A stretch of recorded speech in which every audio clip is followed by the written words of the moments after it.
Read this entire bill? Yeah. I wouldn't say every, yes, I turned through every page. As to whether or not I got through some of the details in some of the pages, no. But yes, I attempted to read the entire bill.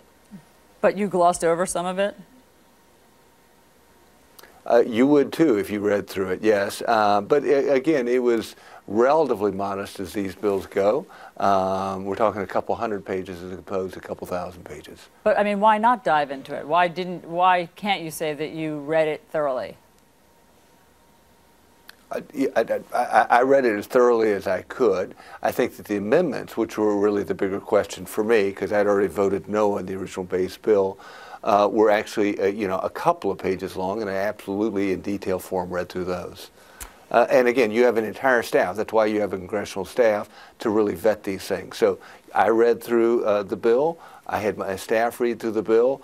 I mean, I think that we've taken a deep look at this thing, and I think it's fundamentally about two things. It's about protecting people with pre-existing conditions, which I think with the Upton Amendment it does. You do? I mean, because let me just stop you there for 1 second, because you know that the way we understand it is that it will be up to governors. It will pass this down to states, and the states can seek a waiver for the pre-existing conditions, but they would set up high-risk pools, but those might be more expensive and not cover everyone.